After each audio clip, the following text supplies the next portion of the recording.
October 1st of each year is National Seniors Day, which coincides with the United Nations International Day of Older Persons and is an occasion for Canadians, all of us together, to celebrate the profound contributions of seniors in our homes, our communities, our workplaces.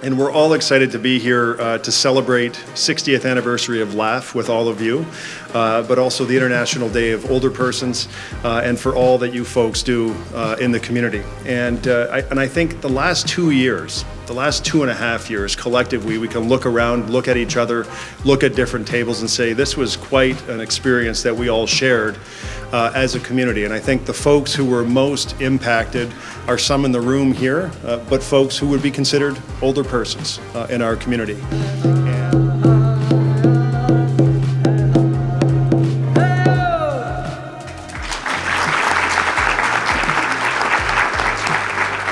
Flowers from stone.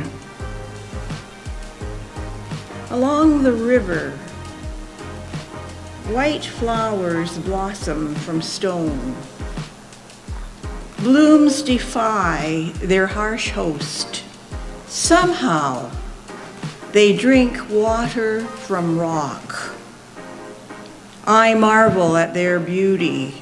Small, delicate white flowers, pale centers of sun, how they survive, especially now. And we struggle too. COVID pushes us into silent, lonely spaces where we hope to be safe. Thank you very much. For those in the Life After 50 Club, we lost activities that kept us healthy and active, and the relationships that we cherish. Many in our age group lost spouses, family members, friends, and neighbors to this virus in the worst possible way, death. As a bereavement specialist, I understand the importance of the task of mourning. We must mourn the death of our loved ones, friends, neighbors, and acquaintances if we are to heal. Those familiar rituals were denied us as we were not allowed to go to the hospital to say our goodbyes. We couldn't gather at funeral homes to comfort each other. And worst of all, we were robbed of the opportunity to acknowledge publicly the worth of these people in our lives. Danielle is a former Paralympic swimmer who represented Canada at 2 Paralympic Games, winning a total of 3 gold medals, 2 silvers, and 1 bronze. She held a total of 8 world records overall in her career. Danielle has received numerous awards to honor her significant contributions and achievement, including her commitment to the highest ideas and qualities of citizenship and humanitarian service. In 2001, Danielle became the youngest person in Ontario to be invested with the Order of Ontario. The Order is the most prestigious official award in the province of Ontario. Danielle is a graduate of the University of Windsor, where she earned an honors degree in social work. I know a little bit about her because I have been on life's journey together for the past 37 years. And I am proud to introduce the most resilient person I know and have witnessed. Please welcome my daughter, Danielle Campo McLeod.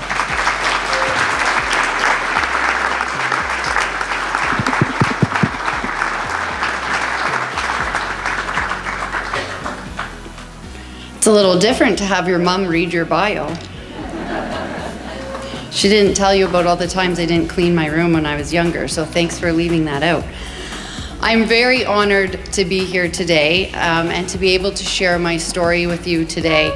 As Mr. Dilkens mentioned, I'm not yet a member of Life After 50, although I did have a situation occur this week that made me realize I will be there sooner than I expect. I went to my nephew's school to do a presentation as he had done a project on me, and his teacher called and said, "Would you come and speak to our school?" I made a promise to her that I would come as long as she promised not to put it on social media, because I imagined every school in our community would be calling. I showed up and I went to his class and I started to speak to my nephew's friends and classmates and schoolmates, and my nephew is in grade 7. And halfway through my speech, I realized, my goodness, none of these kids were alive for 80% of my life, or my swimming career. So when I speak of swimming in the 2000 Olympics, they looked at me like, oh my gosh, that was so long ago.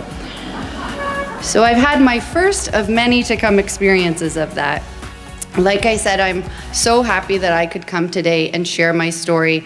I will take you kind of on a little journey with me to tell you how I became a Paralympic athlete and now a motivational speaker.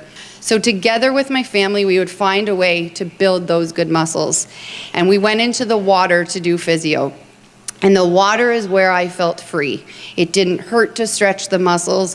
It didn't hurt to work out those good muscles. And I was actually the same as every other child that was in the pool. As you can imagine, growing up with a disability, kids can be cruel. So I went through a lot of bullying where they would play ditch Danielle and they would run as fast as they could across the playground and I couldn't catch them. But the minute you put them in the water, it was fair game and we were all the same. I loved the water. Coming from 2 parents who hardly could swim and a mom who I'm sure doesn't even get her face wet in the shower, this was a whole new world for them, but something that we were really excited about, something where I could be me. I would continue to train and continue to swim, and slowly we would see that my swimming career and my goals were actually a reality. Growing up and not understanding living with a disability, at a very young age, I set a goal that I wanted to become an Olympic swimmer. As I started to learn about the Paralympics and that they are parallel to the Olympics, the only difference is that those competitors have a physical disability. It was quite clear for me that my goal would be to swim in the Paralympic Games. And off I would start that journey. As opposed to going to physiotherapy, I was now going to the pool. It started where I would swim half an hour a day and slowly built up to the top of my career. I was swimming 2 hours before school and 2 hours after school.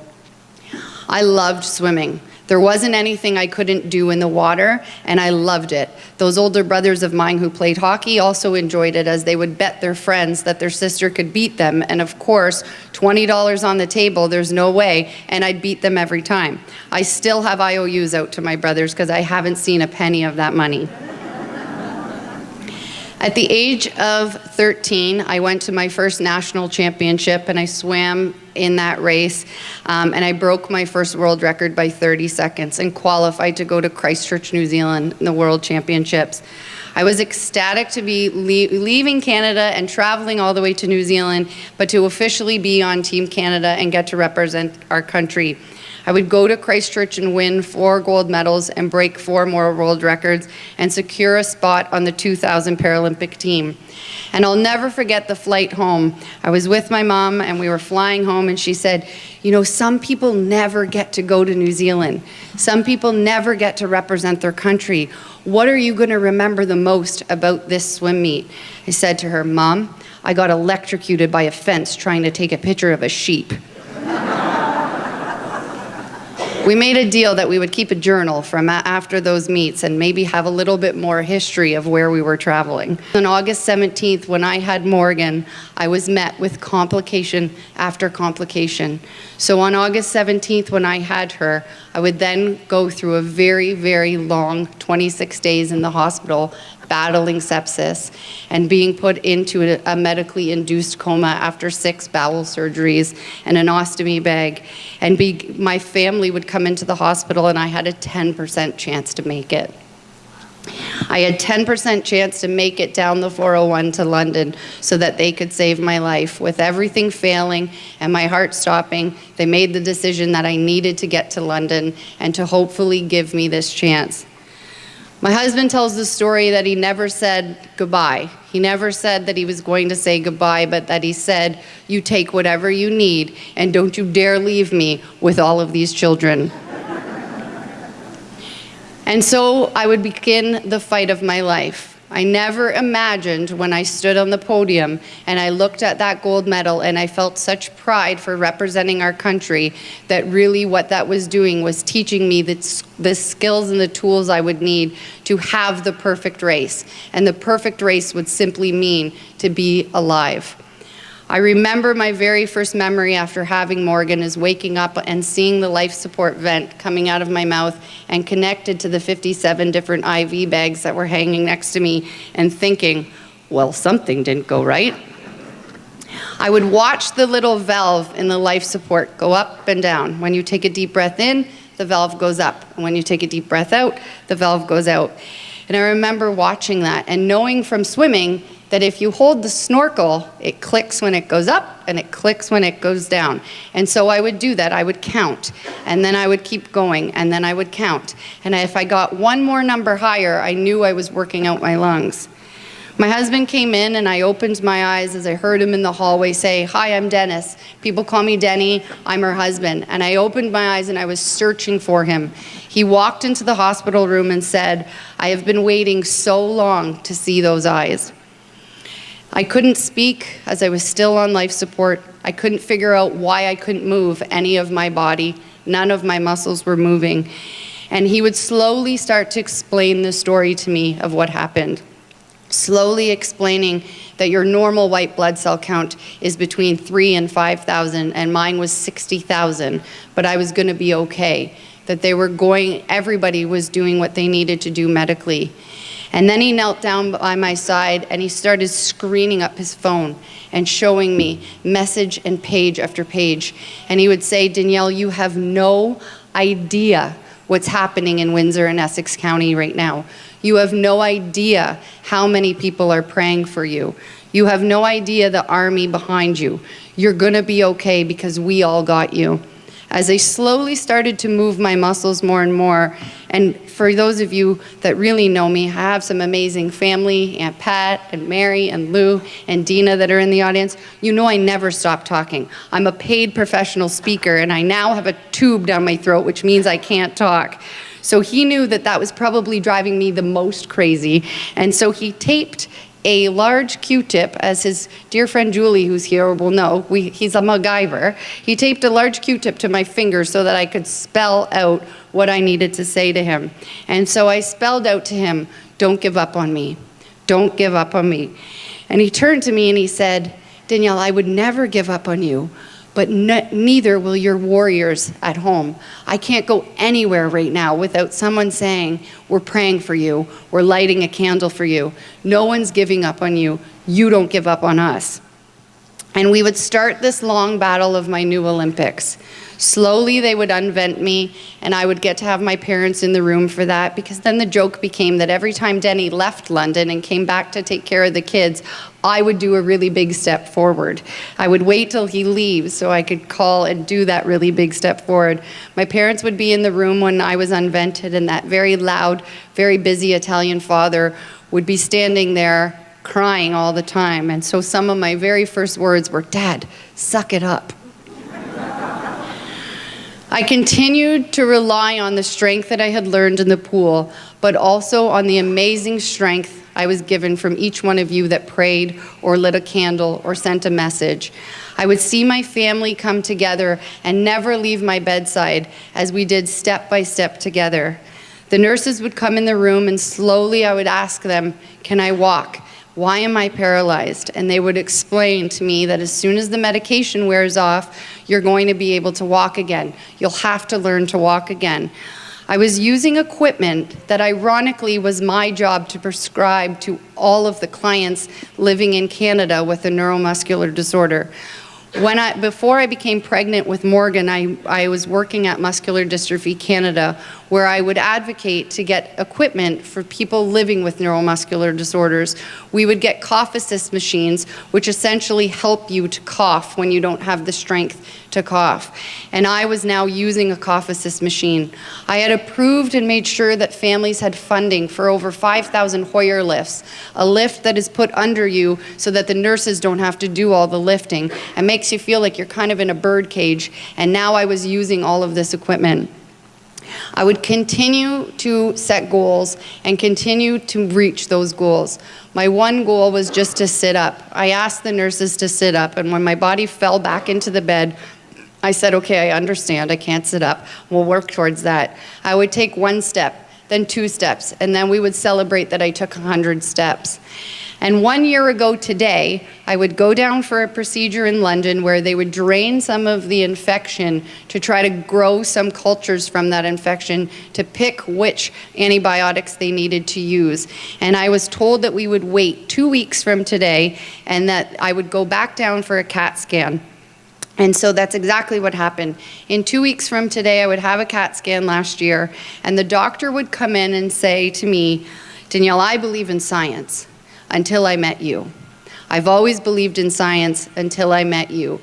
There is absolutely no sign of infection left in your body, and it is the best case scenario that I can tell you. You can go back to Windsor. And I'd come back home to Windsor and go to Tayfor Center for rehab and be so thankful to have an incredible community behind me, an incredible group of amazing strangers that took me into their family and would pray and light a candle each day. I was so excited to see where life was going to go, remembering that I had learned some really important lessons. I learned a really important message from Theresa today, is don't ask for strength. Well, I think I'm going to stop doing that because I learned some really important lessons on how to be strong and how to keep moving. But the most important lessons I learned was the power of connection, how simply connecting with someone before we collected from them would change my course of interaction with so many people. Asking a nurse, how are they doing, before they came into my room, and holding the space for them to answer how they were actually doing, and being able to connect. Each one of the people in our community that lit a candle connected with me, and on those days that I would be afraid that I was never going to get home to my kids again, and that I would be afraid that I wasn't going to ever see them, and how fair was that I had struggled and lived such a hard journey and just wanted to be a mom, and I wouldn't get to raise my beautiful children. It was early in October that I'd get to hold Morgan for the first time in London before being transferred back to Windsor. I remember looking down at her and wondering where she got all this crazy curly hair from, and seeing her in this beautiful purple ruffly outfit that was just the cutest little thing, and making a promise to her that I was never going to stop fighting. Making a promise to her that the people that were praying for me were really praying for our family. And little Morgan, the magic that we're going to do together. Morgan and I will one day open a foundation called Morgan's Messy Miracles with the tagline, because shit happens. And that tagline will forever honor my mother, because the media contacted my mom when I got sick and asked her to do an interview. And Mom felt it really important to ask each and everybody to pray, to light a candle, but also to share that I had an ostomy bag so the entire city and community knew what was going on, even before I did. I am very honored and grateful that I am here today. I am without a doubt here today because we all went through struggles in COVID, but people took time to light a candle and to say a prayer for me. And so my message today is to simply say thank you. Sometimes we will pray for complete strangers. We sometimes will never know the outcome. We sometimes will not get the answers that we ask for, but we never really truly understand the miracle that's happening. I'm so honored to share with you and to commit to you that I will take this difficult situation and I will turn it into good. Just like I shared my medals, my family and I will not stop saying thank you. Thank you for lighting your candles. Morgan and I will have that beautiful foundation. I'm very excited to share that in just a couple weeks, my very first book will be coming out where I wrote my story. And if you're interested in a copy of that book, we have a sign-up sheet so we can make sure we get the information to you. Or for those of you that follow us on the Facebook, you are more than welcome to reach out. And I ask you to continue reaching out. Oftentimes people will stop us in the community and say, we're so sorry that we're bothering you. You're not bothering us at all. You're teaching our children the beauty of connection. I know we've had a really hard couple years, but just the fact that we can be here to celebrate together amazing organizations and amazing people in our community, we will get through. One step at a time, one breath at a time. Thank you so much for letting me share my story.